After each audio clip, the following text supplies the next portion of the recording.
everyone, and welcome to my channel, Budgeting for Future. Today we are doing our Budget With Me update for June 4th to June 17th. We have had a lot go on in these last 2 weeks, and I'm excited to kind of dive into it and show you what's going on by reviewing how we did on our budget.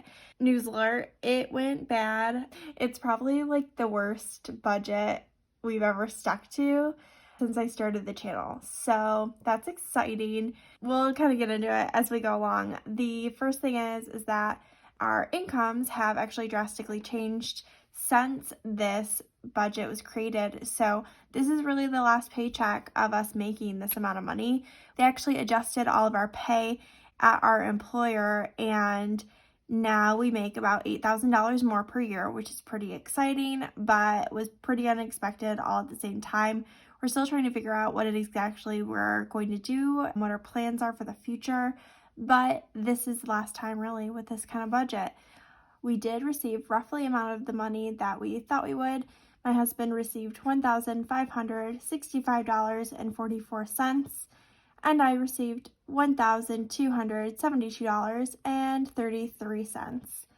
No extra money came in to our budget, and we also received $192.31 from our flexible savings account. For our fixed expenses, those also came through just as planned. We do try to do our best to always know what our fixed expenses are before we budget by receiving our bills and reviewing them prior to making our budgets. We do split our mortgage in half, so this is only half of the mortgage, and we save half one paycheck every month, and then we pay the mortgage during the second paycheck of every month. And so that was $729.58. Our electricity was $137.35, which is definitely going to be the lowest for the year. We've already got the next one, and it's about $165. Our internet is $50, and our daycare cost will be $360 in total. Now for our variable expenses, this is where stuff kind of got a little bit messy over here in the Fisher household. We were able to stick within our grocery budget, which we actually had to reduce by $5 to make sure all of our numbers would work. And we did spend $260.21 there. I'm going to go ahead and go into our out to eat expense category next, because holy moly, did that just not. 175 is quite laughable compared to what happened. It was a crazy past 2 weeks. I've been really stressed out, and when I stress out, I really take it to the next level. And so we've gone out to eat quite a bit, and on top of that, our refrigerator broke. So we have been pretty much trying to eat out as little as possible, but also don't really have a fully functional fridge right now. We are using the fridge in our garage, but it's not working as great. And, you know, with all the stress of having to go and shop and all that, all the excuses, we've spent almost $600 in the past 2 weeks on eating out. I don't think we've ever spent that much money ever in our whole lives on eating out. Again, it was $576.89. I don't know what happened. I feel like I blacked out, quite frankly, financially. So we're going to work on that in the next few weeks, because that was really crazy. And as I go further into the budget, you'll realize that our numbers are just we're not adding up this week. And it was a little frustrating. We just kept rolling with the punches because we've got enough to stress about. Our money is the last thing on our minds. For gas, we also went overboard there. It was really just because we had to fill our gas tanks for both of our cars on separate occasions during the 2 weeks. This happens every once in a while, but typically happens pretty infrequently. We ended up spending $94.02 on gas. In terms of our fun money expenses, we did an okay job here. My husband spent $68.31. I spent $83 and got one new shirt, which was exciting. And my daughter spent $94.32 as well, also on clothes. In terms of our savings, we did a pretty decent job at prioritizing our savings overall, even though some other parts of our budgets got a little crazy. We did put $40 away for our phone, $30 for pets. we were able to contribute $130 to our savings challenge, and if you're curious about what that is, you'll find a link in the description down below. Instead of putting $150 towards our IRA, we were only able to put $148. That's because we have decided to put 14% of our income into retirement accounts every year for this year, and $148 was the correct amount when originally I thought it was $150. That'll change again as we start getting paid more in the next few weeks, so we're refiguring out what that number should look like right now.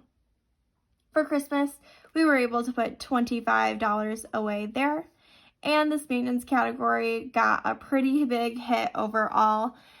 We did put the $25 into the maintenance category, and it immediately came back out. We got our oil changed, bought some stuff for lawn care, and then also had to buy a new refrigerator, and that new refrigerator put a pretty hefty ding on this category.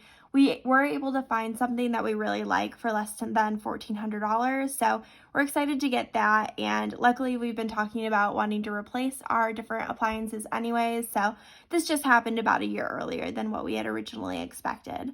In total, we ended up having negative amount of money in this category during this pay period of about $1,507.06, and that resulted in a deficit in this category of about $900, and so we did have to do some finagling to make everything work after that. Regardless though, we did prioritize vacation saving because we did still need to save for our vacation that we do have planned. I think if we hadn't yet had that planned, we would have probably did some bending of the budget, but we do have to go on that vacation because everything has already been booked, and just because we had this maintenance issue probably wouldn't have stopped us from going on this vacation regardless. So we were able to put $500 there. We put $25 away for clothing and $25 away for furniture. That being said, we are getting rid of this furniture sinking fund, and we have completely dissolved that account. It immediately went to alleviating our maintenance sinking fund that was in a deficit of about $900, like I said. In order to make this budget work, we did end up having to pull from our emergency fund, so I'm really glad that we had that, and I definitely would consider this to be an emergency. We ended up having to pull $264 from our emergency fund to get back on track here, and so in my next budget, we will be putting away $264 towards our emergency fund to make sure that is up back to where it's at.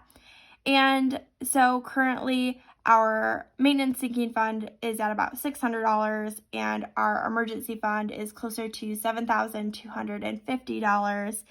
And putting any money towards a down payment was just kind of hilarious to see on this budget. No money went towards that. We just really didn't have the ability to. Obviously, between eating out and obviously having that huge maintenance issue come up, it definitely wasn't one of the best budgets for the year, but we are feeling a little optimistic.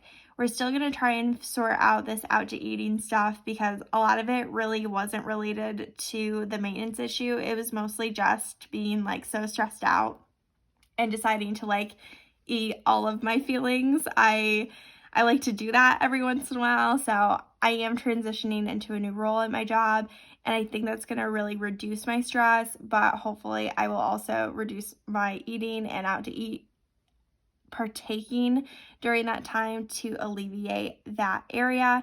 And yeah, overall, we're feeling pretty good. I'm excited to have one less sinking fund going on, and now we are going to just focus on building up that maintenance fund, our vacation fund, because we are saving up for that still, as well as making sure we replenish our emergency fund as well.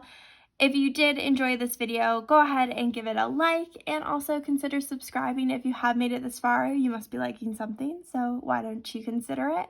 And with that said, I hope you have a great rest of your day, and I hope your budget is always balanced. Bye!